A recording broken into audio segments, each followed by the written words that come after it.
नमस्कार, मैं शालिनी शाक्य और आप देख रहे हैं SPN 9 न्यूज। देश भर में लोकसभा चुनाव का महापर्व संपन्न हो चुका है। महापर्व 19 अप्रैल को शुरू हुआ था पहले चरण से और 7वां चरण 1 जून को संपन्न हुआ, जिसके बाद अब सभी लोगों की नजरें 4 जून पर है और 4 जून को आने में अब कुछ ही घंटे बाकी हैं। ऐसे में तमाम नेताओं की, जनता की नजरें हैं कि आखिरकार क्या नतीजे सामने आते हैं। क्या एक बार सत्ता में फिर से बीजेपी आती दिखाई देगी या फिर कहीं ना कहीं इंडिया गठबंधन इस बार बाजी मारता दिखाई देगा। लेकिन आज बात करेंगे बिहार को लेकर। बिहार की 3 सीटों पर, पाटलिपुत्र, सारण और पूर्णिया पर। देखिए, अगर पूर्णिया की बात की जाए तो यहाँ से एक बार फिर से आरजेडी की ओर से मीसा भारती को मैदान में उतारा गया है। वहीं बीजेपी की ओर से रामकृपाल यादव मैदान में है। जहां देखा गया 2009 में यहां पर लालू प्रसाद यादव ने जीत हासिल की थी और कहीं ना कहीं बीजेपी को, जेडीयू नेताओं को हार की कगार पर पहुंचाया था। लेकिन 2014 में बाजी पलटी। 2014 में रामकृपाल यादव ने मीसा भारती को हार की कगार पर पहुंचा दिया और 2019 में भी यही नतीजे रहे। लेकिन 2024 की बात की जाए तो एक बार फिर से दोनों नेता मैदान में उतरे हैं। तीसरी बार दोनों नेता मैदान में उतरे हैं और देखना होगा कि यहाँ से मीसा भारती जीत हासिल कर भी पाएंगी या नहीं। न्यूज रूम में मौजूद है मेरे तमाम सहयोगियों से बात करेंगे। यहाँ मेरे वरिष्ठ सहयोगी अमन सर मौजूद हैं। सर, क्या लगता है कि यहाँ पर पाटलिपुत्र सीट को लेकर बात हो रही है और तीसरी बार आरजेडी की ओर से मीसा भारती को मैदान में उतारा गया है, वहीं रामकृपाल यादव को फिर से एक बार तीसरी बार मैदान में उतारा गया है। क्या लगता है कि रामकृपाल यादव इस बार भी मीसा भारती को हार की कगार पर पहुंचा पाएंगे? क्योंकि 2019 में वो 5 लाख वोटों से जीते थे, वहीं मीसा भारती केवल 1 लाख वोटों से हारती हुई दिखाई दी थी। इस बार क्या लगता है, क्या नतीजे सामने आ सकते हैं? देखिए, जाहिर बात है, क्योंकि अगर बिहार की बात करें और जो आंकड़े निकल कर सामने आ रहे हैं उसमें लगभग ऐसा लग रहा है कि कहीं ना कहीं आरजेडी जो है वो इस बार ज़्यादा सीटें हासिल करती हुई नजर आ रही है। इंडिया गठबंधन के साथ में जो एक कह सकते हैं कि महागठबंधन बना है, इंडिया गठबंधन बना है, उसमें मुकेश सैनी है, कांग्रेस पार्टी है, आरजेडी है, इसके अलावा वामदल है। तो यहाँ ये मानकर चलिए कि जो वोटों का बिखराव इससे पहले नजर आया था वो शायद एक जगह पर आता हुआ दिखाई पड़ा। और देखिए, रामकृपाल लगातार यहाँ से सांसद हैं, तो ऐसे में बहुत सारे लोग यही कहते हुए नजर आए कि भाई आपने 10 सालों में या बीते 10 साल जो रहे हैं खासकर मोदी सरकार के,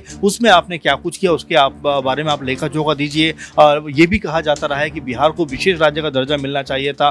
बिहार से 39 कह सकते हैं कि MP या सांसद बीजेपी या NDA कुनबे ने जीते, लेकिन उसके बावजूद भी कोई ऐसा डेवलपमेंट बिहार के अंदर नहीं हुआ। तो कई ऐसे मसले हैं जिसको लेकर लगातार जो जनता है वो सवाल पूछ रही है। पाटलिपुत्र पे क्या 2024 के नतीजे बदल सकते हैं? देखिए, हर एक चुनाव अपने आप में अलग होता है, हर चुनाव में अपने मुद्दे अलग होते हैं। इस बार क्या बिहार में पाटलिपुत्र पे कोई बड़ा उलटफेर हो सकता है? ये तो खैर नहीं कहा जा सकता कि बहुत बड़ा यहाँ पर उलटफेर हो सकता है, लेकिन हाँ, ये जरूर कहा जा सकता है कि फाइट बहुत तगड़ी है। और जिस तरह से तेजस्वी यादव ने माहौल बनाया है, लगातार चुनाव प्रचार किया है, जन समर्थन जुटाया है, उसको देखते हुए ये जरूर कहा जा सकता है कि पहले के मुकाबले ये जो मुकाबला है वो उतना आसान नहीं रहने वाला, बल्कि यहाँ पर कांटे की टक्कर दिखाई पड़ रही है। तो ऐसे में हो सकता है कि मीसा भारती ऐसे चुनाव जीत भी जाए। और बिल्कुल ये फाइट ऐसी है जहाँ पर कह सकते हैं कि जो लोगों ने जो प्यार दिखाया इस बार मीसा भारती के लिए, जिस तरह से उनके जो भाषण हुए या जिस तरह जन समर्थन जुटाया उन्होंने, वो देखकर कहा जा सकता है कि इस बार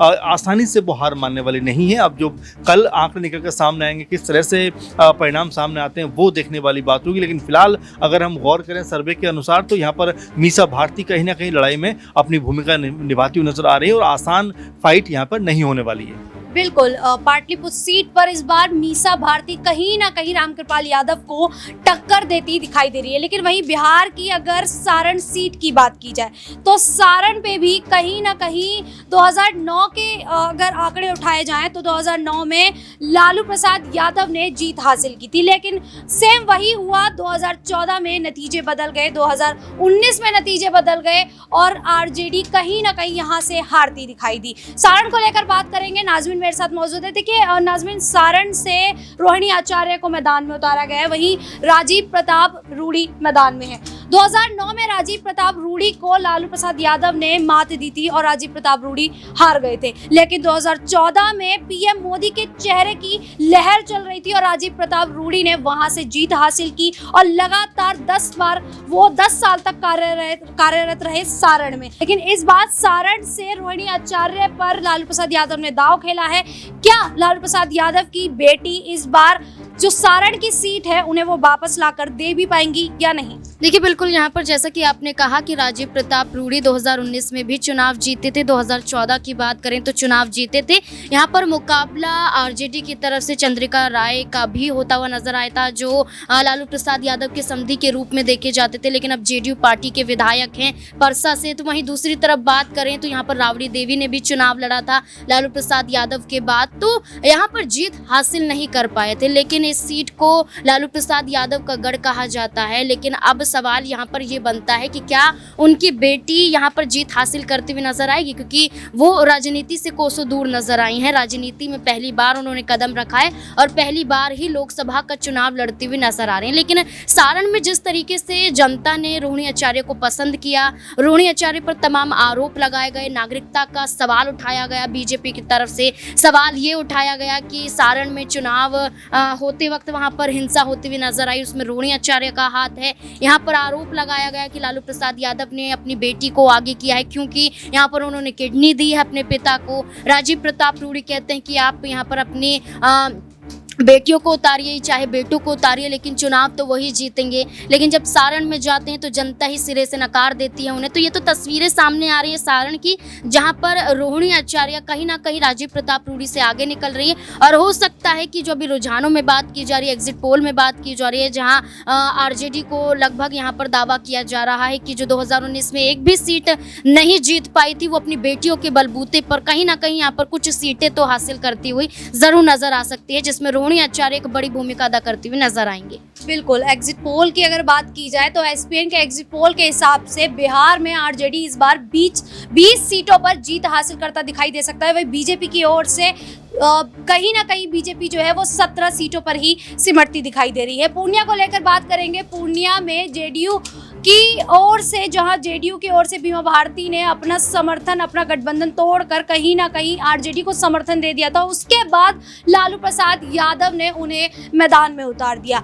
बीमा भारती को टक्कर दे रही थी पूर्णिया से पप्पू यादव, बीमा भारती पप्पू यादव को टक्कर दे रही थी, लेकिन ऐसा लगा नहीं कि बीमा भारती ने कहीं ना कहीं पप्पू यादव को टक्कर दी। वहीं अगर पुराने आंकड़ों की बात करें, 2019 की बात करें, तो संतोष कुशवाहा जो है वो फिलहाल यहाँ से सांसद हैं और ऐसे में बीजेपी ने 2024 में एक बार फिर उन पर भरोसा जताया।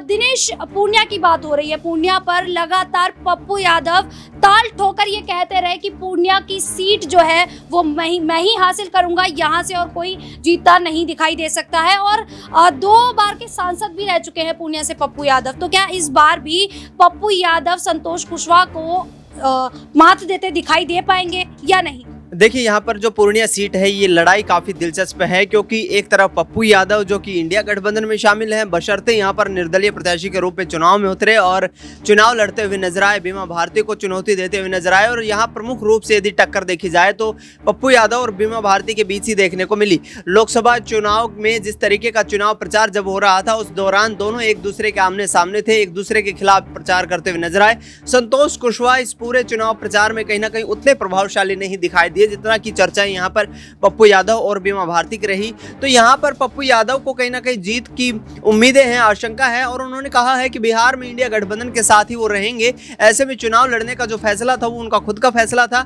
जो फैसला उन्होंने किया कि चुनाव अवश्य लड़ेंगे, जन अधिकार पार्टी जो उनकी पार्टी हुआ करती थी, जिसका विलय उन्होंने कांग्रेस में कर दिया था, उस दौरान भी उन्होंने कहा था कि कोसी सीमांचल और पूर्णिया की लड़ाई के लिए अंतिम वक्त तक लड़ते रहेंगे और जब तक न्याय नहीं मिलेगा हम यहाँ पर सड़क से लेकर संसद तक इस लड़ाई को जारी रखेंगे। तो ये आप देख सकती हैं कि जिस तरीके से पप्पू यादव का जो रवैया था चुनाव लड़ने का, वो काफी एक प्रभावशाली रवैया था और यहाँ दल बल के साथ चुनाव लड़ते हुए नजर आए। तमाम आरोप भी उनके ऊपर लगाए गए कि अधिक संसाधन जुटाए जा रहे हैं, अधिक यहाँ पर कार्यकर्ताओं को उस तरीके से जो है राजनीतिक गुर सिखाए जा रहे हैं जिसके आधार पर जो है चुनावी जीत हासिल की जाए। लेकिन जो आखिर में जो नतीजे सामने आ रहे हैं उसमें दोनों के बीच यहाँ पर कड़ी टक्कर दिखाई दे रही है। संतोष कुशवाहा मेरे ख्याल से इस बार कमजोर प्रत्याशी बीजेपी की तरफ से दिखाई दे रहे हैं। बिल्कुल, इस बार संतोष कुशवाहा कहीं ना कहीं थोड़े से कमज़ोर पड़ते दिखाई दे रहे हैं, क्योंकि पूर्णिया में पप्पू यादव का जो दबदबा है वो जो दिखाते रहे कि पूर्णिया से